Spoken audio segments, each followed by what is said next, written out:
Cast out by her cruel noble father for being too fat to marry, Livia is given to a slave as punishment. But what was meant to shame her becomes the first time she's truly loved. Livia hit the stone floor hard, her elbows scraped raw, her knees jarred. The heavy oak doors slammed behind her with a finality that sounded like thunder in her chest. She scrambled to sit upright, her long gown wrinkled and dusty, her curls trembling where they clung to her damp cheeks. The guards outside didn't spare her a second glance. The punishment had been delivered. Their part was over. Inside the hall, Lord Cassion's voice still echoed in her skull. "You shame this family. Let him have you. Perhaps a few weeks of humiliation will teach you to eat like a lady and behave like one." And that was it. No more arguing. No tears softened his heart, no pleading. Livia was no longer the noble daughter of Vailmont's most powerful merchant. She was now property, given away like something useless, something broken. Her vision stung as she looked up at the man standing across from her. He was barefoot. Dirt clung to his hands, and his shirt, if it could be called that, was tattered, hanging off his shoulders. The cuffs of his trousers were frayed, and a long scar ran down his forearm, visible even in the flickering lamplight of the servant quarters. But his eyes, they weren't cruel. They weren't mocking. They were stunned. He stared at her like he didn't know whether to help her or kneel. His name, she remembered faintly, was Silas, a stable hand-turned slave, bought from the mountains after a famine forced the poorer folk to trade sons for bread.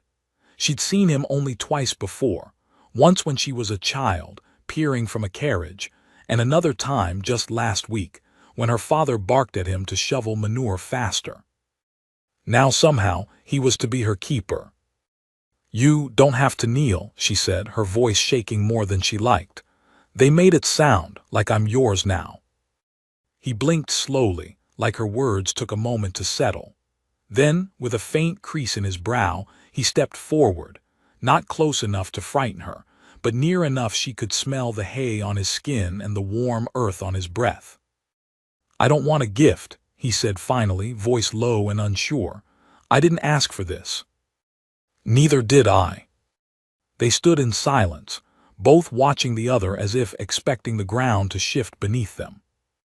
Then Livia's stomach growled, loudly.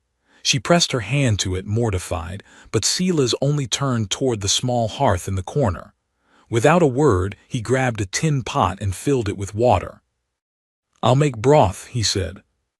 She stared at him, confused. "You're not going to hurt me." He paused, then looked over his shoulder. "Do you think I'm like your father?" That silenced her. She lowered her gaze. No one had ever spoken of Lord Cassion that way, not aloud, not in front of her. But the quiet in Silas's tone held no fear, only a kind of honest sorrow. Like he'd seen too many men like her father and had learned that the cruelest punishments wore titles and gold. When the broth was ready, he handed her the warm cup, and her hands shook as she held it. Livia didn't speak as she drank. She wasn't sure she could without crying. And he didn't ask questions. He simply sat, cleaning tools by firelight, quietly humming some tune she didn't know. That night he gave her the cot and laid a blanket near the fireplace for himself. It was the first kindness she'd known in months. The next morning, Livia awoke to birdsong and a cramp in her neck. She sat up too fast and regretted it immediately. Her back ached, her feet swollen, and her gown still smelled faintly of tears. Silas wasn't in the room. Panic flared. Had he told someone? Had he changed his mind? Would guards come take her back to that cold marble prison of a home? But no. The door creaked open a moment later and Silas entered, arms full of firewood, face streaked with morning sweat. "You're awake," he said simply. She nodded, brushing hair from her face. "I didn't thank you for last night." "You don't have to." Still something in his voice, something quiet and almost pained, made her wish she could. He laid out fresh bread and a few salted plums. Then, to her surprise, he sat across from her like an equal, Livia blinked. "You're not afraid I'll report you for sitting?" He smirked faintly. "You're not noble anymore." That should have hurt, but it didn't, not when he said it like that. Later, she offered to help sweep the barn. He looked at her in disbelief. "You?" "Yes, me," she replied, rolling up her sleeves. "I have hands, don't I?" She was clumsy, of course. She tripped over hay bales, shrieked when a mouse ran past, and once swung the broom so hard it hit the wall and snapped. Silas tried to hold in his laugh, but he failed miserably. And the sound, his laughter, was warm like thunder filtered through sunshine. That evening, as they sat by the fire again, Livia asked the question that had been weighing on her all day. "Why haven't you asked me anything?" He looked over, brow furrowed. "Like what?" "Like what I did to be given away, or what he told you, or why I look the way I do." Silas leaned back, stretching his long arms behind his head. "I don't care what he told me, and I've seen the way you look. There's nothing wrong with it." She laughed, bitter and short. "You're the only one who thinks so." "I doubt that, but I'm not interested in everyone else." For a moment the air between them was fragile, thick with something unspoken.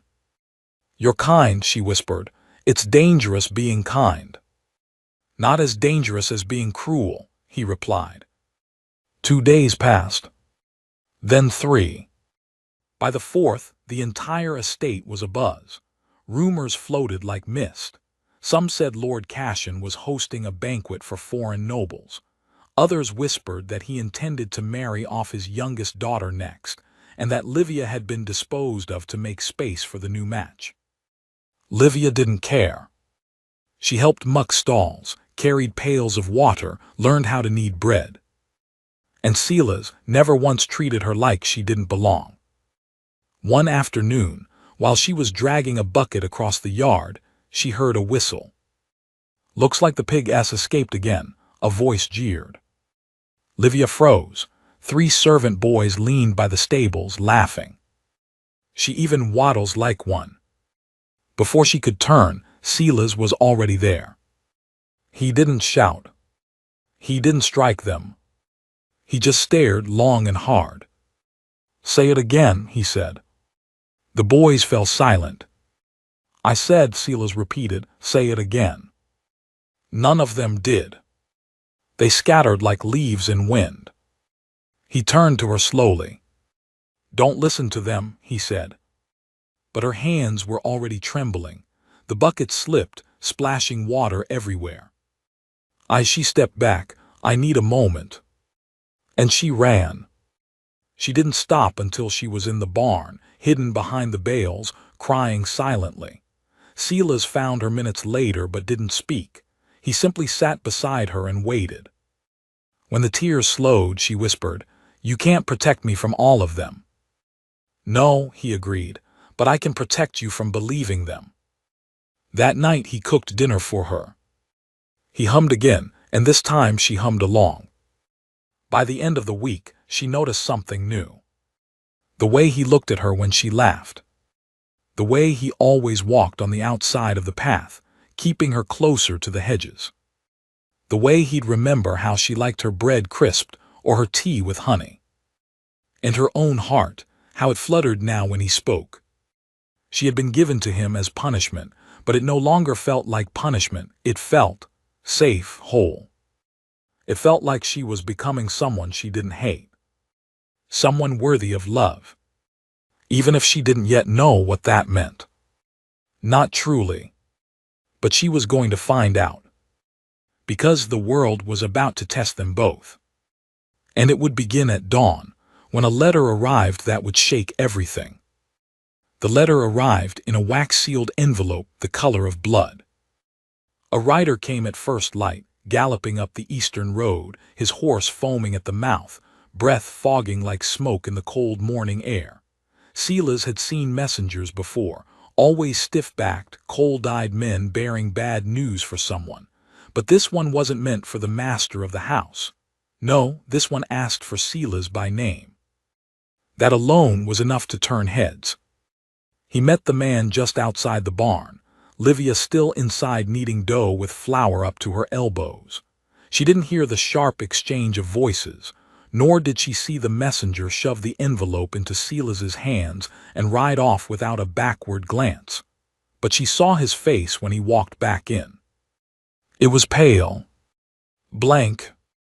"I'll be gone by noon," he said simply, setting the letter down like it weighed 1,000 pounds. "I need to travel to the mountain provinces." "What?" Her hands still dough forgotten. "Why?" He hesitated, then handed her the letter. She turned it over in her hands, then opened it. The handwriting was elegant, sharp. To Silas of Ormond. "Your mother lies dying.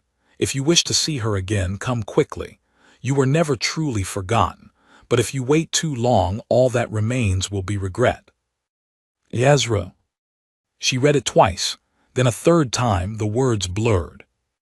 "You never told me you had family," she said softly. "There wasn't much to tell," he replied, already gathering his satchel. "My father died in the famine. My mother, she must have survived longer than I thought. Ezra was her brother, my uncle." "You haven't spoken to them in how long?" 7 years, he glanced at her, "since the day I was sold." The silence stretched. Livia stood frozen, hands still sticky with flour, heart pounding with something she couldn't name. Fear, loss, or something worse, something like being left behind before anything had truly begun. "You're coming back, right?" That gave him pause. He looked at her long and searching, then nodded once. "Yes." But even as he said it, she saw the uncertainty in his eyes. The rest of that morning passed in silence. Livia helped pack his things. He didn't have much. A worn book, an extra pair of boots, a carving knife, a wooden comb. She tucked a small jar of honey into the bag when he wasn't looking. "I don't know if they have this where you're going," she said, pretending to busy herself with sweeping. He smiled, "Thank you." They walked together to the edge of the estate. The old road curved down into the valley, and already the sunlight was beginning to burn through the morning mist. He looked taller today, somehow. Or maybe it was just that she was seeing him clearly for the first time, with the pain, the hope, the weight of memory all etched into his features. "Take this," she said, pressing something into his palm. It was a button. From the sleeve of her old gown, the same one she wore the night her father cast her out. It wasn't valuable, but it was hers. "I'll sew it back on when you return," she whispered. He closed his fingers around it slowly. Then, without warning, he leaned forward and kissed her forehead, soft, reverent. "I will come back," he said, "no matter what I find there." And then he was gone. 3 weeks passed. No letters, no word. Livia tried to keep busy. She cleaned stalls, fed the hens, taught herself to patch the holes in her apron. But every night when she curled up on that little cot by the fire, her hand wandered to the empty space on her sleeve where the button used to be. It was during the 4th week that everything changed. She had just finished feeding the lambs when 2 men arrived on horseback. They wore the green sigil of House Valemont, her father's house, and their expressions were grim. "Lady Livia," one of them said stiffly, "Lord Cashin requests your presence at once." She stared. "No." The word came out harder than she meant. "I'm not his daughter anymore. He made that clear." "You misunderstand," the second guard said. "He's dying." She blinked. "What?" "He was thrown from his horse last week. Internal bleeding. The healers say he won't live another day. He's asked for you." Livia stood frozen. She thought she would feel nothing, or maybe vindication, but instead her stomach turned to lead. Because no matter what he'd done, he was her father. And he was dying. The estate was exactly as she remembered, cold, enormous, empty of warmth, but the guards let her through without protest. Servants stared as she passed, some with pity, others with confusion. No one stopped her. She found him in the master chamber. He was pale, propped up by silk pillows and barely breathing. When his eyes flickered open and landed on her, they filled with tears. "Livia," he rasped, "you came." She didn't move closer, not yet. "You summoned me." He winced. "I was wrong about everything." She waited. I thought if I punished you, I could fix you, but there was never anything broken, was there?" Livia's hands trembled. "No, there was." He looked away, ashamed. "I sent you to that boy as a lesson, but I see now. He was the only one who ever deserved you." Her heart twisted. She stepped forward and sat beside the bed. "I forgive you," she whispered, "not for your sake, for mine." His breathing slowed. "Tell him, thank you," he murmured. "Silas." A nod. Then with a final breath, Lord Cashin closed his eyes. The funeral was grand, lavish, expensive. Livia didn't cry. She returned to the barn that night, alone again. And when she opened the door, her breath caught in her throat. Because there he was. Silas. Standing by the fire, cloaked in snow. She ran. Not delicately, not gracefully. She ran and threw herself into his arms. He caught her. And held her. They didn't speak for a long time. Finally she pulled back, eyes shining. "I thought you weren't coming back." "I said I would," he replied. "I keep my promises." "What happened?" He looked down at her, smile faint but real. "My mother passed before I arrived, but I buried her next to the old pine tree. Ezra gave me her journal. She never stopped praying for me." He touched her face, thumb brushing her cheek. "And she wrote about you." Livia blinked. "Me?" "She dreamed of the girl I'd love someday, said she'd be brave, kind, strong, and that I'd recognize her by the way she stood up to cruelty without losing her softness." Her eyes filled with tears. "I missed you," she whispered. "I missed you more." He took her hand and pulled something from his satchel. The button. He placed it in her palm. "Time to sew it back on." She laughed through her tears. "I never stopped hoping." But the world had one more twist in store. That night a letter arrived. Not from a friend. Not from family. But from a noble house 2 counties over. To Lady Livia of Valemont. "We write to inform you that your late father owed a debt to our family. As his sole heir, you are now responsible. Payment must be rendered. Or we will collect in other ways." The candle trembled in Livia's hand as she read the letter a second time, then a third. The words blurred and blurred again until she finally blinked hard, heart thudding so loud she could barely hear Silas asking what was wrong. She handed him the paper. He read it in silence, lips pressed in a tight line, shoulders straightening with each sentence. "A debt?" she asked. "What debt?" He never spoke of this. Silas looked up, eyes steady, but his voice was tight. "It says your father owed them. That makes it real. Nobles don't care if you knew or not. All they want is what's owed or blood in place of it." She sank onto the stool, her legs too weak to stand. "How much do they want?"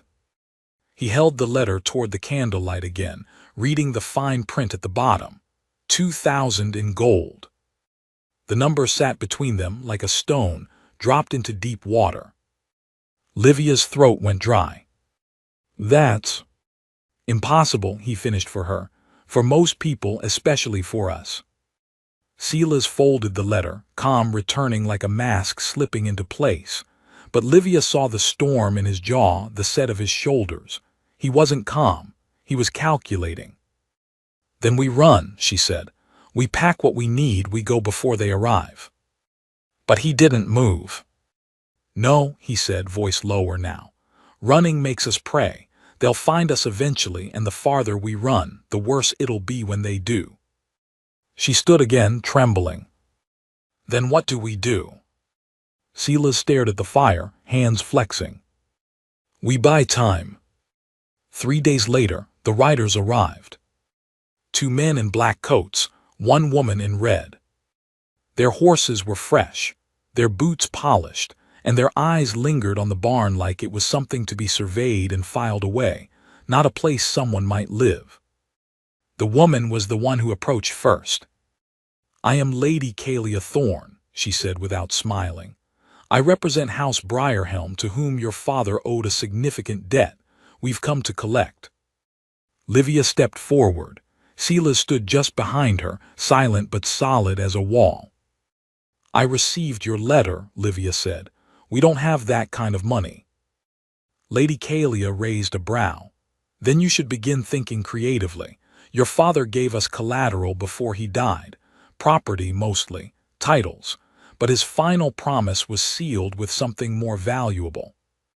Livia's mouth went dry. "What do you mean?" Kalia's gaze moved over her slowly, coldly. "You." Silas stepped forward then, fury burning behind his eyes. "She's not for sale." Lady Kalia's expression didn't change. "That's not for you to decide. Legally, she is the last surviving heir, which means the debt is hers. The terms are binding. We're offering her a choice: pay, serve, or surrender." Livia's pulse roared in her ears. "Serve." Kalia's lips twitched. "You'll live in our estate, attend to duties, cook, clean, perhaps, host gatherings for a term of 10 years, at which point the debt will be forgiven." Silas barked a hollow laugh. "And how many survived those 10 years?" The woman didn't answer. They were given 2 days to decide. "Just 2. Livia didn't eat that night. She couldn't. Her hands shook too much. Her thoughts wouldn't stop circling the same thought. Her father had sold her once, and now in death he'd done it again. Only this time there was no noble house behind her name, no wealth, no weight, just herself and the man beside her. Silas paced the barn after midnight, boots scuffing soft across the old planks. He looked toward her bed, watched her curled under the old quilt. He thought she was sleeping. She was. "I can't let them take you," he said finally, as if she'd asked him something. She opened her eyes. "And if I go willingly?" He turned to face her. "You won't. You said we couldn't run. We'll find another way." "What way?" she said, voice rising. "We have nothing, Silas. You have a name that used to mean something in the outer provinces, and I have. What? This barn, a dozen hens, an apron full of holes." He crossed the space between them in 2 strides. "You have me." It came out fierce, fiercer than she expected. "You have me, Livia, and I'll stand between you and anyone who tries to take you." She blinked hard, then whispered, "Even if they kill you for it." He didn't flinch. "I'd rather die standing than live without you." The next morning, Livia wrote a letter of her own. She folded it with shaking hands and pressed the wax seal down with the back of a spoon. Then she handed it to Silas. "I want you to take this to the outpost near the trade road," she said. "Give it to the courier there. Tell him it's for Lady Rosamond of Hillville." Silas frowned. "Who is she?" "My aunt. She left court years ago. She wanted nothing to do with my father, but if she's alive, she might help." He looked down at the letter again. "What did you tell her?" Livia's jaw trembled. "The truth, all of it." He nodded slowly. "I'll leave tonight." That night Silas rode beneath a full moon. The road was quiet, dust rising behind his horse in long silver clouds. He reached the outpost before dawn. The courier there promised to deliver the letter within the week. But when Silas returned to the barn, Livia was gone. There was no note, no sign of struggle, just her empty bed, the folded quilt, the soft scent of rosemary on the pillow. Silas stood in the doorway, heart turning to stone. He checked the ground, tracks. A wagon, no more than 2 hours old. He mounted again without hesitation. followed the prince east toward the woods, and found them by the stream. Lady Kalia, her men, and Livia, sitting stiff in the back of the carriage, her hands bound at the wrists. She didn't see him at first, but he saw her, and he drew his axe. They didn't hear him until he was close, too close. The first guard turned, just in time to see the blade coming. Silas didn't miss. The second reached for his pistol, but Silas was faster. He tackled him from the side, knocked him cold with a headbutt, and rose bleeding but unbroken. Lady Kalia backed away, horror etched into her perfect features. "You fool," she agreed to come. Silas wiped blood from his temple. She didn't agree to chains. He stepped forward. "You'll ride back to your master," he said, voice like gravel, "and you'll tell him that the debt died with Lord Cashin. If you try to collect it again, I'll bury the whole house myself." Kalia stared at him, then at Livia. Then, without another word, she turned and fled. Silas cut her bindings. Her wrists were bruised. She looked up at him, ashamed. "I thought I could end it. I thought if I gave myself up, you'd be safe." He took her face in both hands. "You're not mine to give away, but I'll die before I let them take you." She broke then, fell into him, and this time he held her without hesitation.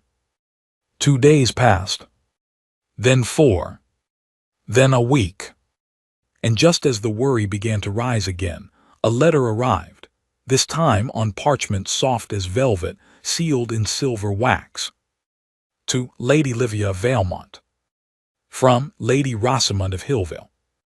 Dearest niece, I have waited many years for this day. The moment your father cast you out, I vowed that if ever you called, I would come. My carriage will arrive within the fortnight. Do nothing.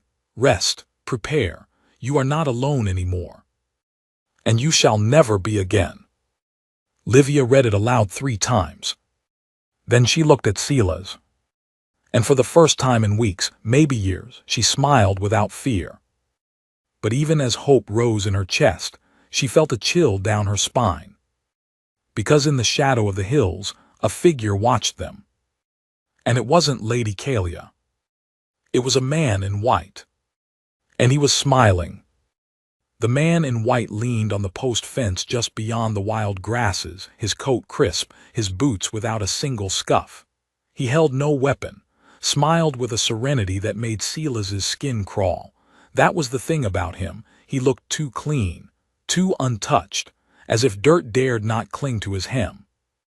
Livia didn't see him at first. She was brushing the mare outside the barn, her letter from Lady Rosamond folded neatly in her apron. She hummed under her breath, soft and strange for her, something gentle born of hope. It had been days since she dared sing anything at all.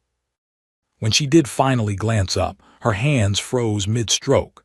The currycomb slipped and thudded to the earth. "Silas," she whispered, but it wasn't loud enough. The man in white raised one hand slowly, palm out. His smile didn't reach his eyes. He didn't blink. "Afternoon, miss."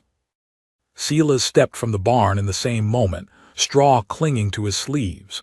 He spotted the man instantly. Livia didn't need to explain. Silas's voice dropped like thunder. "Turn around and walk back the way you came."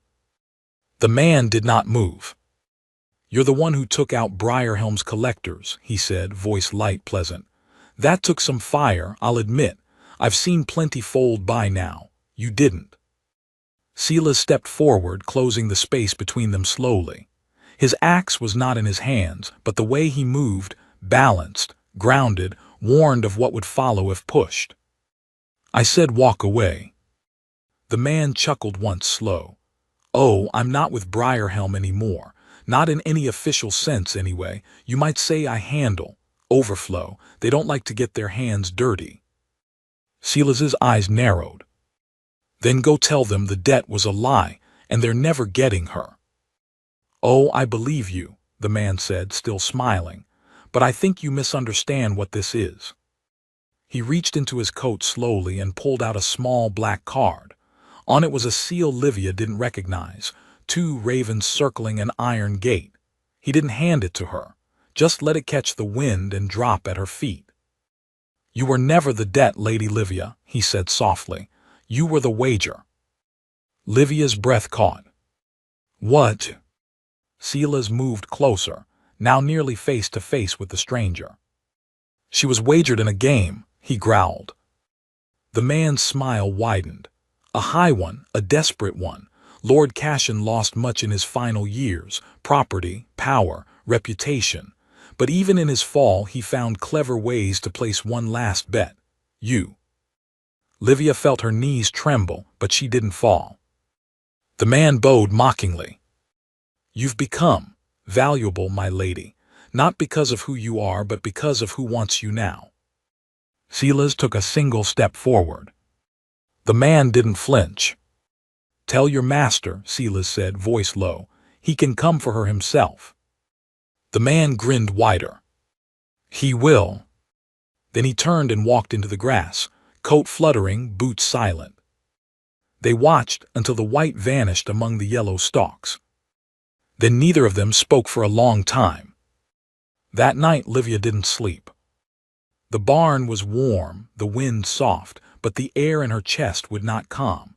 She stared at the ceiling as the stars shifted slowly through the gaps in the beams. She'd almost allowed herself to believe it was over, that they had won. But this was a game her father had started long ago, a game she didn't understand, and now she was a piece on some board no one had ever shown her. Silas sat nearby sharpening his axe. Every scrape against the stone echoed like a heartbeat, rhythmic, unchanging, comforting in its own way. "Do you think he'll really come?" she asked softly. Silas didn't pause. "He's already here, somewhere. Men like that send others to announce the storm. Then they wait for lightning." Livia closed her eyes. "I'm not worth it." The axe stopped mid-stroke. She opened her eyes again, sensing the air had shifted. Silas was watching her. "Don't you ever say that again." His voice was firm, quiet, but iron underneath. "I've seen the world twist men like your father. I've seen them treat love like a coin, a daughter like a title deed. But what they discarded, that's where God begins his work. Not theirs, his." Tears burned behind her eyes. "Then why does it still hurt?" He set the axe down, walked over and knelt beside her bed. "Because love costs," he whispered, "even when it's real, maybe especially then." She turned toward him, tears spilling over. He didn't kiss her. He just held her hand. And for once she didn't feel broken, just held. 3 days passed without a sign of the man in white or anyone else. And then Lady Rosamond arrived. The carriage was not grand, but it was polished, tasteful, elegant in its restraint, pulled by 2 white horses. Rosamond herself stepped out not in a gown but in sturdy riding leathers. Her hair was streaked with silver, her back straight as a sword, and her presence filled the barnyard before she said a word. She took one look at Livia, then opened her arms. It was not the hug Livia expected. It was not gentle. It was fierce, like someone trying to squeeze all the years they'd missed into a single moment. "My poor girl," Rosamond whispered into her hair. "I'm sorry, I should have come sooner. I should have come when you were born." Livia wept openly in her arms. Silas stood back unsure, until Rosamond turned and appraised him. "You're the one who saved her." Silas shifted his stance. "I just didn't let them take her." Rosamond's eyes softened. "That's more than most men ever do." That evening they dined under the stars. Rosamond spoke of the northern province where she lived, quiet and far from court, a place where the old rules barely reached, a sanctuary. Livia listened with hungry ears, heart slowly mending with each story, each promise of safety. But she noticed something. Silas wasn't eating. He was watching the woods. "Something's wrong," he said after the meal. low enough only she could hear. "What is it?" He stood slowly. "Too quiet." Rosamund rose too, instantly alert. And then they heard it. The horses screamed. They ran to the edge of the trees. The carriage was burning. Both horses gone. A body lay crumpled in the dirt, one of Rosamund's guards. Livia froze. Silas moved without pause, dragging the guard from the flames, but it was too late. Smoke poured into the night, choking the stars. Rosamund's face turned to stone. "They waited," she said, breathless. "They were watching us." Silas turned, blood on his hands. This was Briarhelm. This was cleaner, faster. Rosamund nodded once. "I know who it is." Livia stepped forward. "Who?" Rosamund looked her dead in the eye. "The House of Holland." The name meant nothing to Livia. But Silas swore under his breath. Rosamund continued. "Your father's greatest rival. He ruined them at court publicly, in a wager over inheritance lines. He made them beg for mercy. That card, the one with the ravens." Livia nodded. "That's their mark. They've been waiting to make him pay, and now they'll do it through you." Silas's voice was a snarl. "Then we kill them first." But Rosamund looked tired suddenly. "They don't play fair, and they don't play clean. They use men like that one in white, hunters, strategists. They'll wear you down before you ever see their master's face." Livia looked between them. "Then what do we do?" Rosamund's answer was quiet. "We make you disappear." The plan was simple. Rosamund would head north as a decoy, leave obvious trails. Livia and Silas would take a side path through the old river routes, long dried but still walkable. No carriage, no horses, just them. The moment they passed the last rise of the hill, they would be ghosts. It nearly worked. But just before nightfall, Livia heard a sound in the rocks ahead. Not wind. Not water. A whisper. And when Silas turned to check it, the ground gave way beneath them both. Livia screamed as the earth cracked. Silas grabbed her arm, tried to pull her back, but the old trail betrayed them. Sand collapsed in an avalanche, and they tumbled into darkness, rock and dust swallowing them whole. They landed hard. Silas groaned. Livia lay still. And above them, a silhouette stood at the edge of the pit. White coat gleaming. Smiling down like a fox over a trap. "Well," the man said calmly, "I do love when they make it interesting." The light from above was dim, a golden haze through the drifting dust. Livia's ribs ached with each breath, and somewhere near her right shoulder, something burned sharp and deep. She couldn't move. Silas groaned beside her, half buried beneath crumbled stones and brittle branches. He shoved debris off his chest and reached for her immediately, crawling toward her even before he'd checked his own injuries. "Livia," he gasped, "are you?" "I can't move," she said, voice tight. He pressed a palm to her shoulder gently, wincing as she flinched. "You're hurt but not broken. That's good, that's thank God." High above, the man in white stood unmoving at the lip of the ravine, hands clasped behind his back. "Don't worry," he called, voice echoing too clear. "It's not deep enough to kill. That wouldn't be much of an ending, would it?" Silas stood, rage rising in his chest like smoke through dry kindling. "I'll climb up there," he shouted, "and I'll show you what an ending looks like." The man only smiled wider. "I know you will. That's why I brought company." He stepped aside. Two more men appeared at the edge, rough, muscled, dressed in black. Not Briarhelm's thugs. These were trained, calculating. One of them held a rifle.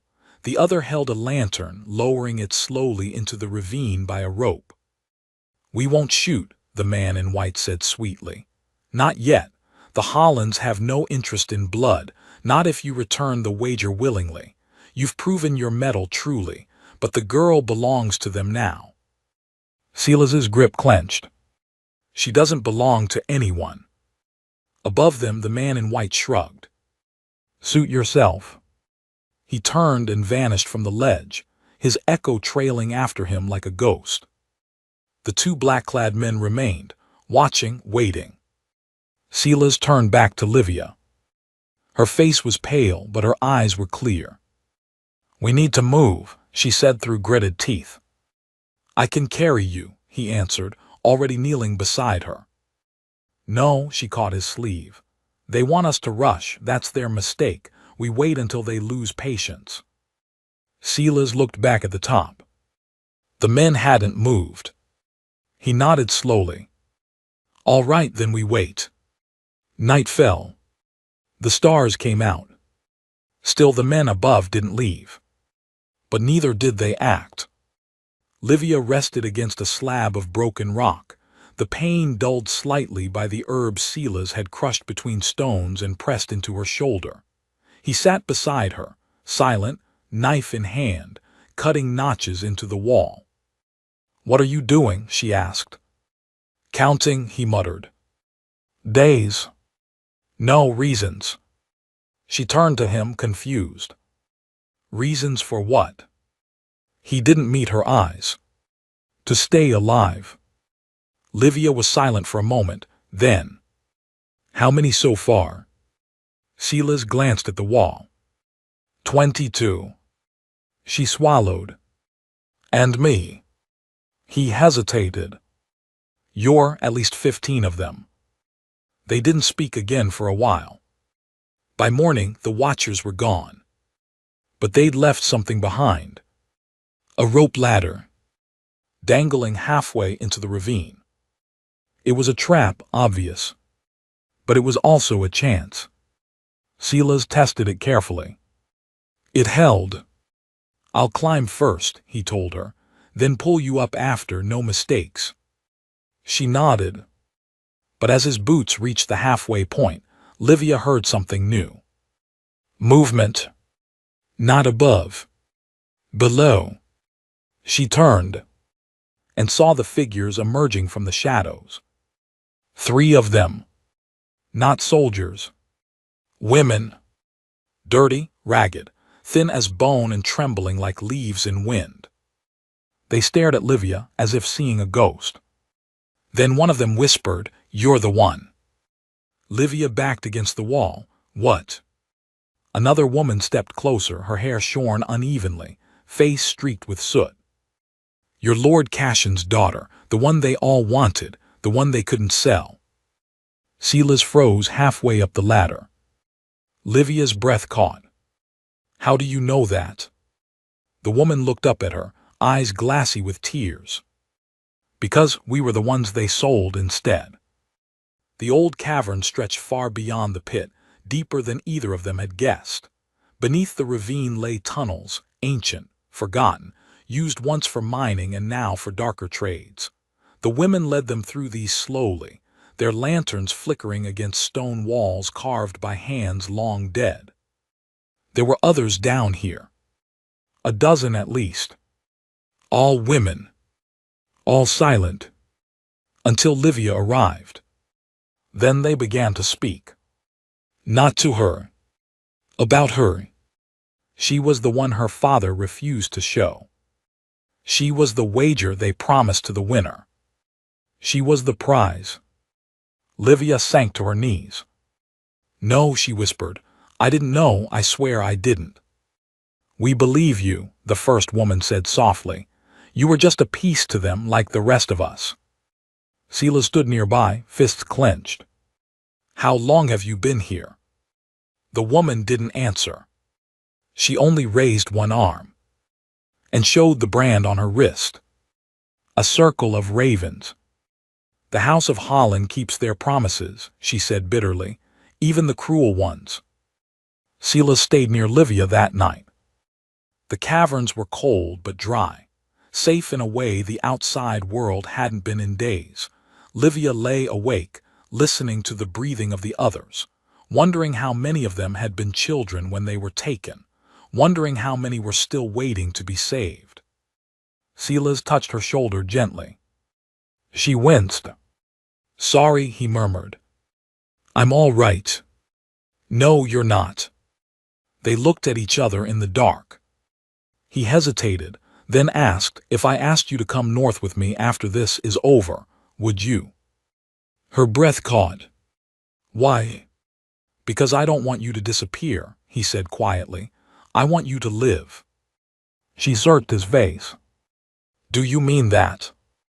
I mean every word. And then he did something he hadn't dared before. He reached up, touched her cheek, and kissed her. Not roughly, not like a man claiming a prize, but like someone grateful to have found something he never thought he'd deserve. When they parted, her tears were silent, and he held her until morning. At dawn, the women gathered. They were ready, not just to escape, but to fight. They had been broken, but now they had a leader. Livia. They watched her as she stood beside Silas, arms still in a sling, hair braided down her back by one of the girls who had whispered prayers into her shoulder through the night. I can't promise we'll win, she told them, but I swear I will never let them take another one of us again. The women raised their fists, even those who could barely walk, and they followed her. The escape began in the tunnels. Silas scouted ahead. Livia stayed in the center. But they didn't get far. The tunnel forked near the exit, and standing in the narrow passage was the man in white. Alone. Unarmed. Smiling. Touching, he said, voice echoing, but you should have taken the ladder. Livia stepped forward. You use women like dice in your games. You destroy them for sport. The man blinked slowly.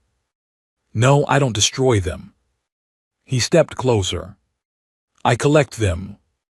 And from the shadows behind him, more men appeared. 10, 12, maybe more. All dressed the same. All expressionless.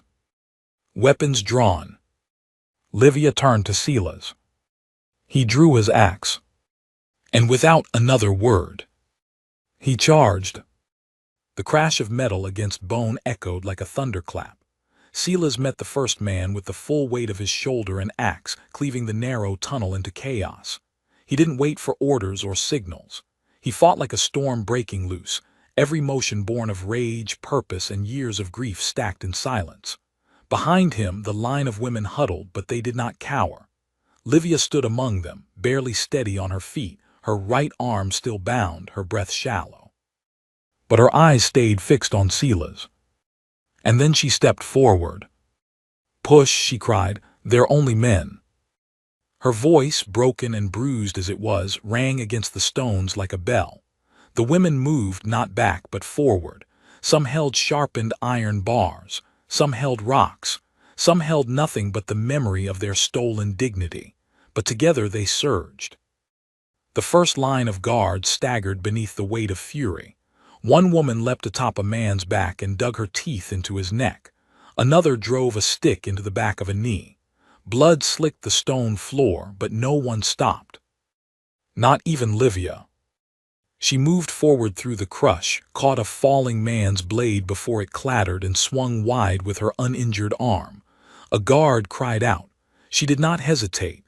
Pain blurred her vision, but she didn't fall. She couldn't, not now, not when this mattered. Silas grabbed her wrist. Livia, go back. I won't. You'll die. Then let it be for something. The tunnel trembled underfoot. Explosions, no footsteps. From behind. Livia turned, her stomach dropped. More men, not guards, soldiers. House Holland had sent its private army. They filled the tunnels like locusts, faceless, armored, and silent. The survivors were trapped. Silas pushed Livia behind him. There's too many. The women backed together, shields of flesh and bone. They had come so far. And then, a tremor. Not footsteps. Something deeper. The wall to the left of the soldiers cracked, split, and shattered. Through the dust a figure emerged, broad-hooded, bare-chested, muscled like a horse, and not alone. 5-10, then dozens more appeared, men and women in rough cloth, bearing torches and crude weapons. And they all bore the same mark on their arms, a burned X over a chain. Former slaves. The minds had awakened. The newcomers didn't pause to explain. They fell upon the soldiers like thunder, breaking their line with sheer weight. The tunnel screamed under the battle. Livia felt Silas grab her hand. "Run," he said. They didn't argue. The deeper caverns opened wide, old train tunnels from when the mine had been alive. Now they ran in darkness, damp with forgotten water and echoing with voices of the dead. Livia clutched Silas's hand as they led the escapees, weaving past rotted beams and collapsing stairwells. Every so often, another girl grabbed her arm and asked what to do. Livia didn't know, but she answered anyway. "Keep going, don't stop." Behind them, the battle roared. The man in white was still alive. Somewhere she felt it. They surfaced just before dawn. The tunnel's exit broke through the side of a rocky cliff east of the Holland estate. Wind whipped across the plains. The horizon bled red. They emerged into a different world. Freedom. The survivors, 27 in all, collapsed in the brush. Some wept, some laughed. Silas stood, covered in blood, one hand on his knee. Livia sat beside him. They didn't speak.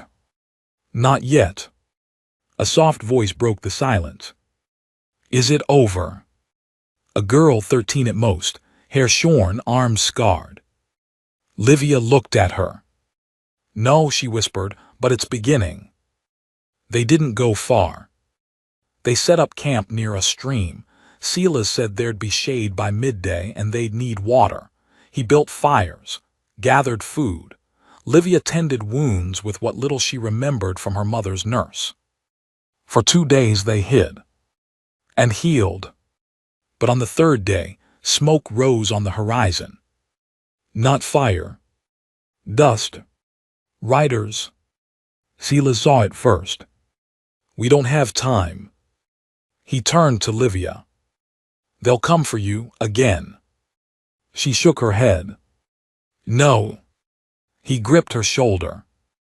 "You don't understand. You're not just a daughter anymore. You're a symbol now. They'll send more. They'll burn this land down to find you. I'm not leaving these girls. They'll die. Then I'll die with them." He stared at her, then took a long breath. "Then I guess I stay too." She looked away, blinking hard. "Why?" He reached out slowly, touched her chin. "Because you make me believe again." "In what?" "In love." That night the riders came. But they didn't come as raiders. They came in silence, black horses, black clothes, the Holland crest on their lapels. The man in white at their head. He didn't smile now. He stopped his horse 10 paces from the firelight. "Daughter of Cashin," he said, "you have something that belongs to us." Livia stood slowly. "I belong to no one." The man's lip curled. "You were wagered." "I was not asked." He looked to Silas. "You think she loves you. You're a slave, a mongrel, a toy she used to find her spine." Silas didn't blink. "I don't care what you think. I'm not speaking to you." The man's voice sharpened. "I'm speaking to her." He rode closer. "I know your father, Livia. I know what he did. I know how he wept when you refused to marry, how he begged me to fix you. He didn't give you to me because he hated you. He gave you to me because he couldn't bear to look at what he made." Livia's jaw clenched. "Good, then he doesn't have to see me now." The man raised his hand. The riders drew pistols. "Last chance," he said. Livia stepped forward. "Do it." He blinked. She tore her shawl from her shoulders. Underneath, the mark burned across her skin, scars left by the tunnels, the fire, the lash. "You made this," she said, "so come finish it." Silence. Then, a crack. One of the riders flinched. Not from her. From behind.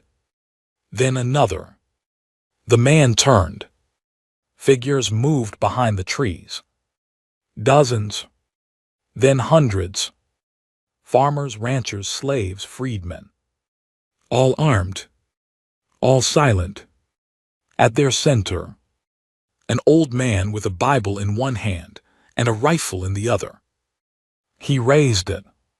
Spoke only one line. "She is not alone." The Holland riders fled. Not because they feared a fight, but because for the first time they feared losing it. They vanished into the night, and no one followed. Livia collapsed against Silas's chest. He held her and whispered, "It's done." She looked up. "No." He blinked. "We haven't danced yet." And in the firelight, with survivors watching, she leaned forward and kissed him again. They called it the river camp. A scatter of tents and makeshift cabins now dotted the glade near the stream where Silas and Livia had led the girls after the escape. It wasn't much, but to those who'd known only chains and windowless walls, it was heaven. And to Livia, it felt more like home than any parlor or hall she'd grown up in. She stirred a pot of beans while 3 of the younger girls gathered firewood nearby. One of them, quiet-eyed Bess, had begun laughing again. Another, Sarah, could finally look men in the eye without trembling. Some of them still cried at night or flinched at raised voices or clung to each other when shadows grew long, but they were mending, slowly, together. Livia's arm was healing. The cuts on her face had scabbed over, but inside something deeper stirred. A part of her that once hid behind polished mirrors and corseted pride had unraveled. In its place bloomed something quieter, stronger. She had stopped hating herself. And Silas, he stayed close. Not hovering, not pushing, just there. Chopping wood, fixing roofs, sitting beside her when she watched the sunset. He'd lost so much, but he never complained, even when he coughed blood behind the shed at night, even when his shoulders trembled beneath the weight of all he refused to speak. Livia noticed, but she didn't press. Not yet. He always returned to her. Like the moon to tide. The camp had visitors now. Families from nearby valleys, widows and ranchers, former slaves who brought news of uprisings from the south. People were listening, some even stayed. A man with a gray beard who'd lost both sons to Holland soldiers brought them crates of flour. A one-eyed girl arrived with a rifle and asked if she could learn to guard the eastern ridge. They weren't an army, but they were no longer afraid. Word spread that House Holland had gone quiet. Some claimed Cashin himself had fallen ill. Others whispered he'd taken his own life. None of it mattered to Livia. Not anymore. One night under a sky fat with stars, Silas stood by the riverbank, his reflection flickering. Livia found him there, barefoot in the grass, a bottle of water in one hand and silence in the other. "Can't sleep?" she asked. He shook his head. "I keep hearing them." "The girls?" "No, the ones I couldn't save, from before." She stepped closer. "You did save them." "I didn't save you." "You did." Silas turned, eyes rimmed in quiet ache. "No, you saved yourself." She moved beside him. "And you saved me after." He looked down. She touched his chest. "I used to think I was cursed," she said, "that I was born wrong, that my size, my face, my softness made me undeserving." "You're not soft," he murmured. She smiled. "Yes, I am, but I'm not weak." He took her hand, then dropped the bottle and reached for something in his coat. "A necklace." The locket, the same one she'd seen once, dangling from a chain around his neck before the first night he held her. He placed it in her palm. She opened it.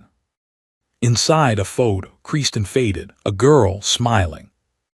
"My sister," he said, "before they took her." Livia blinked back tears. "She looks like you. She was the only one who called me by my name, not boy, not mule, just Silas. She'd be proud of you." He said nothing. "Then I don't know how to do this."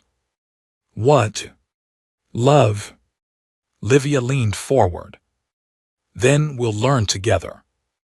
And she kissed him. This time it was slow, not frantic, not desperate, just safe, full of something old and new all at once. The next day, 3 girls went missing. At dawn, Sarah came running to the camp, barefoot and breathless.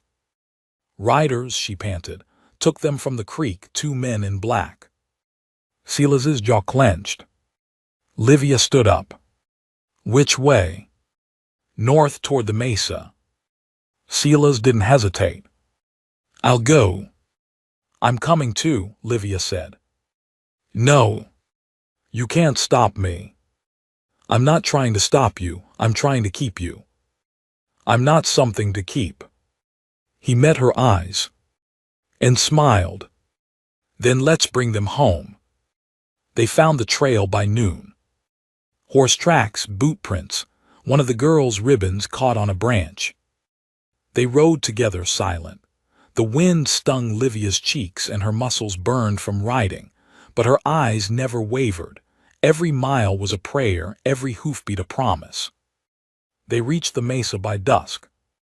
Smoke rose from a cave at the base. The entrance was guarded, 2 men, lean, armed, and dressed in black coats.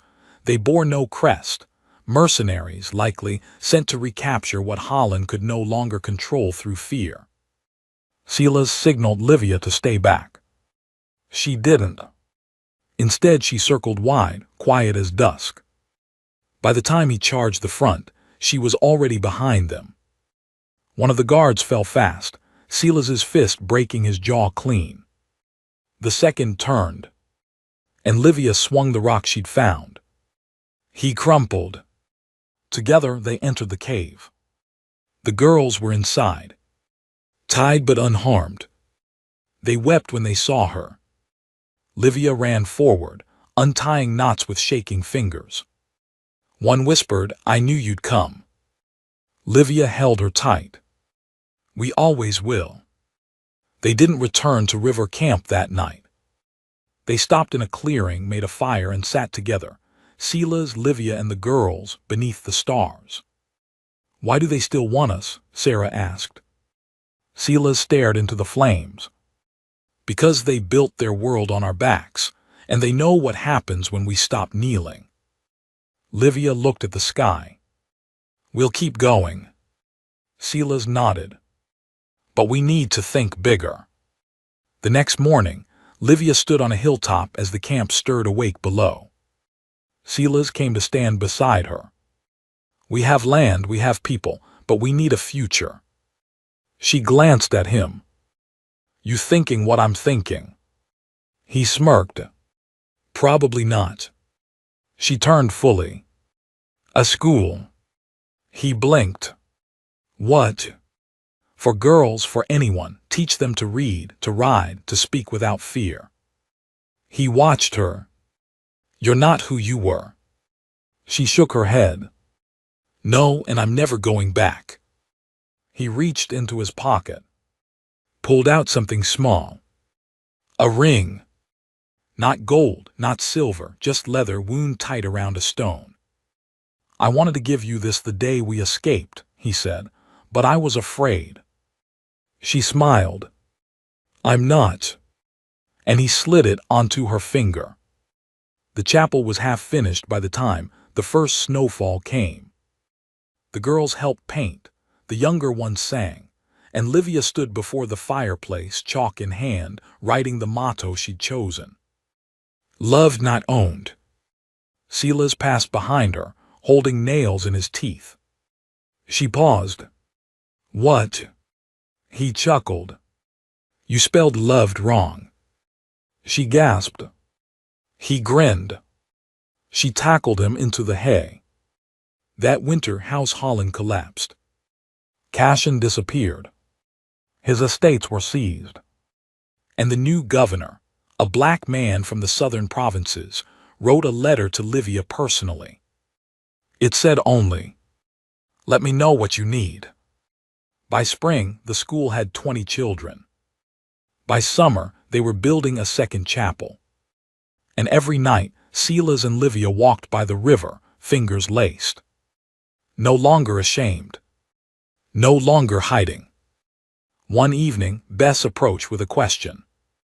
"Are you married?" she asked. Silas glanced at Livia. She raised a brow. "Well," he turned to Bess. "I suppose not yet." The girl frowned. "Why not?" Livia knelt. "Because love isn't about a dress or a ring. It's about staying even when it's hard, and we've done that." Bess grinned. "Then you're already married." And she skipped off. Silas looked down. "You think that's true?" Livia nodded. "Feels like it." He kissed her forehead. "Then let's keep it that way." The sun dipped low behind the cottonwoods, casting gold over the chapel's whitewashed walls. Livia stood in the doorway, apron dusted with flour, hands resting on her full belly. The girls had been squealing all morning, half over her cooking, half because she and Silas had finally made it official, with vows spoken not before judges or nobles, but in the presence of the very children they once saved. Silas emerged from the barn, wiping sweat from his brow, his shirt loose at the collar, the same leather ring still snug around his finger. When he saw her standing there, a smile pulled slow and easy across his face, like sunlight easing over land once scorched. "You all right?" he asked. She nodded, brushing hair from her eyes. She kicked again. He walked up, laid a hand gently on her stomach. "She's strong. Like her father." He chuckled, low and warm. "No, like her mother." They stood that way as the wind rustled the chapel bell. In the fields beyond, girls chased fireflies, their laughter dancing through the air. In the schoolhouse, chalkboards waited. On the hill, rows of vegetables sprouted from once barren dirt. All of it born from broken beginnings. Livia leaned into him. "I used to think no one would ever see me. Not really, that I was too big, too strange, too much." Silas kissed her temple. "You were never too much. The world was too small." She closed her eyes. "Thank you for choosing me." He held her tighter. "Thank you for saving me." Behind them, the door creaked open and Sarah called, "Supper's ready." Livia smiled. "Come on, husband." Silas grinned. And together, hand in hand, they stepped into the home they'd built, not from stone or status, but from something far stronger. Love. The end.